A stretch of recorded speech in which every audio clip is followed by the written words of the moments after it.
Those who were more distant had not replied yet.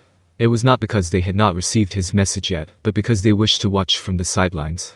They probably wished to see the royalty wiped out, so that they could bow to the Sorcerer King as his new subjects. Or perhaps it was because they did not want to get on the Sorcerer's Kingdom's bad side by defending the kingdom. Either train of thought was naive to say the least. Their belief that they could distance themselves away from this was proof enough on its own of their utter stupidity. No, he should not be mocking their idiocy. If they knew of how ruthless the Sorcerer's Kingdom had been, they would not have done so. They were simply all victims to the information lock that was placed on them all. Once the capital fell, there was no doubt in his mind that the Sorcerer's Kingdom would extend its brutality to the other cities. The nobles who wished to abstain from this battle would end up in defeat anyways. Do you believe that we could win? Zanak gave a wry smile and responded calmly to this convoluted question. It is not a matter of whether we win or lose, we simply have no option but to face them in battle. The Sorcerer's Kingdom will scorch every inch of this country and slaughter all of our citizens. This is our last stake of survival. Ani-sama is already king, eh?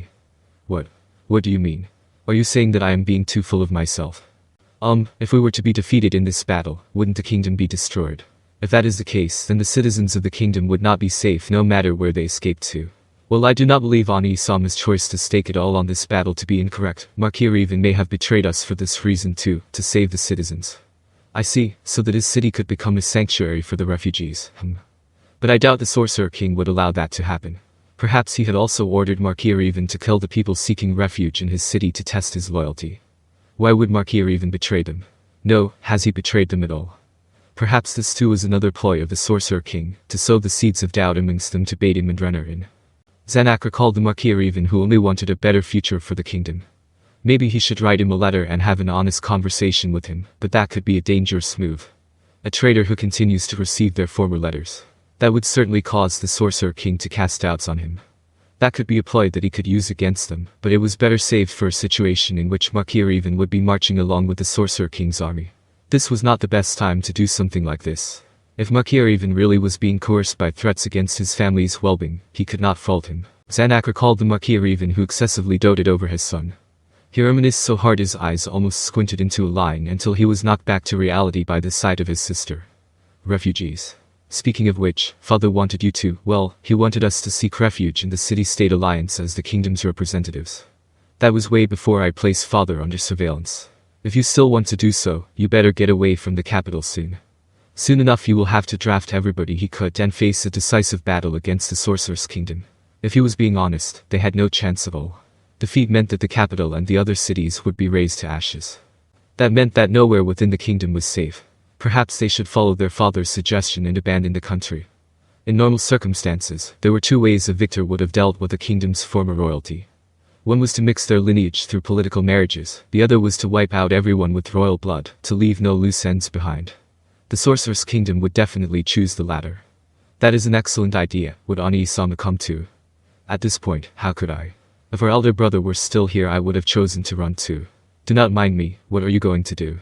The Sorcerer King is undead, so he probably wouldn't take that kind of interest in women, so they would undoubtedly be killed too. If the Sorcerer's Kingdom attacked us, I could be violated by one of our own who's desperate enough to do so. Zanak showed his disgust on his face upon hearing how calmly his sister had said such words. But, he had to admit that she was also being realistic. Renner's beauty was renowned, it would not be out of the question for those kinds of people to exist. Then remember to not leave Climb and Ungloss's side for now. Okay, I won't let Climb leave my side. There's no one but the two of us here and I won't speak of it given the current situation, but you have to answer me with those two. Why would Brain Ungloss choose to serve under this woman? Though he had heard rumors that Brain was interested in Climb, he did not appear to be gay in the slightest. However, after some investigations, it did appear that he had not had a woman at all. It could not possibly be because he's only interested in children, right? He did not give voice to those thoughts given how scary his sister is. If those two were to find out about it, it would be troublesome. Anyways, I do not intend to flee. As a princess, I will face death with grace and dignity. That was unexpected. He had thought about this in the past, about how she would be fine with any kind of life, as long as she was with Climb. Perhaps she was only putting up a front and had already prepared to escape. She would be the type to do that. But even a corpse could still be exploited by the Sorcerer King. Perhaps, will Ani-sama be leading the army against the Sorcerer King? Yeah. Even though my presence would not make a difference at all, the army needs a royal to lead them, I have to take a stand. Zanak looked towards the ceiling. You have said something to the effect that I am the king to be in the past. That is why this responsibility falls on me. Father will hopefully take care of my funeral arrangements. You can choose to run away at any time. Though he found his sister to be annoying most of the time, they still shared the same blood. To do what a brother should was the least he could do. Perhaps he could receive the god's pity after his death. I understand. I'll do so when the time comes. As Zanak retracted his gaze on her, he saw that Renner had replied with her usual smile. The Sorceress Kingdom had finally begun their westward invasion. City after city and village after village fell in their wake. They were beelining towards the capital, albeit at a painfully slow rate. The larger an army was, the slower it would march. However, according to her companion, Evil Eye, this should not apply to the Sorceress Kingdom's army, which was completely comprised of the undead. She believed that this was done to stress out the kingdom's inhabitants. The stress of an invading army had already caused chaos to break out within the capital, and many had died as a result. After that had happened, the people of the capital had two options. The first was to flee the capital and move towards the opposite direction of Irantal, the west. The other option was to remain in the capital, shut their doors, and never come out of hiding. As to which option was more popular, the overwhelming majority of people chose the latter. Those who chose the former were all people with the capital, connections, or skills to guarantee their survival even in faraway lands. That was why more than 95% of the capital's population chose to stay. But that was only true till yesterday. The royalty had put up a decree. The decree was that due to the ever-encroaching army of the Sorceress Kingdom, the city required more manpower to defend it. All able-bodied men had to join the battle. It was essentially a draft. Of course, there were those who feared the battlefield, and so still chose to hold themselves up, but the amount of people who believed that if they were to not contribute to the war effort, their loved ones would die, held the majority. The fiery passion of the people began to spread within the capital. Those affected by it started to descend into madness. The streets bustled with men preparing for war. Fathers and their sons alike were soldiers. Those who wished for better rations while they were away made the culinary industry boom. This was all exacerbated by the people's knowledge that the royalty had ordered every merchant within the city to keep food prices low. The members of Blue Rose shuffled through the crowd. Lakyus had a suggestion for her companions behind her. I said, guys, I can handle it on my own. The request did not specify who should go, but that does not mean that all of us must move out at once. I bet everybody is busy, right? How about we go our separate ways here? What is up with you, Lakyus? Is there a reason why you don't want us to tag along? Lakyus forcefully adopted a smile upon hearing what Evil Eye had said. Though in her mind she had thought, how keen of you. She did not give voice to that thought. Evil Eye was fine in that regard. Tina and Tia were much keener than she was. Thank the gods she was not facing them instead. I understand what Lakyus is feeling right now. I heard that Azuth-Dana was coming too, right? Lakyus felt her heart drop for a moment. That was correct.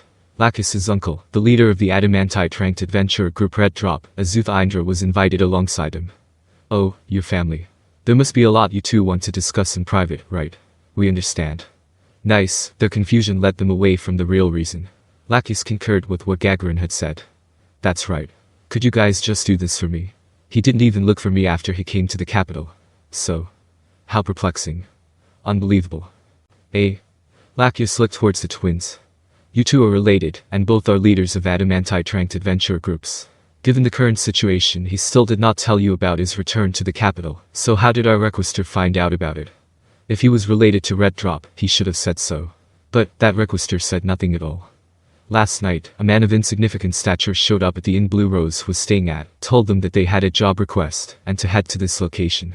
To have directly approached them rather than go through the Adventurers Guild was an act suspicious enough that it made Lakyus want to reject his offer. However, upon learning that Azuth of Red Drop would be there too, she had to show up as well. That's right. This is beyond suspicious. This could be called a conspiracy even. It could be a lie to bait us in or something. Yeah. Given the possibility that this could be a trap, even though you are strong, there are still some things you can't handle alone. If this other party is trying to harm us, we should try not to get picked off one by one. Guys. Lakyus was happy that everybody was so worried over her. But we also want to meet with that hero senpai. I've only heard of his name but have never met with him in the past. If you're related to him, it should be easy for us to meet with him, right? Lakyus felt her stomach collapse in on itself. While her uncle was not exactly a bad person, he could not be called a good person either. Overall, what she was certain of was the fact that he was someone who could only be a bad influence on children. When Lakyus had met with him back when she was still a child, he appeared to be normal, but that might have been him just hiding his true nature. Perhaps his screw came loose during his adventures. She only had one solution to things that she could not understand, though this was not exactly something the gods would bother with, and that was to pray. Other than that, there was nothing she could do about it. Her uncle was the type to act all honest and upstanding when meeting someone for the first time. He was also the type to spout corny lines like, if you long for a hero, then it is that hero's duty to grant your wish. She could only hope that he would do the same this time. Lakyus and company arrived at the inn they were told to go to. The business around here seemed to be quite run down, and the place was just dirty in general.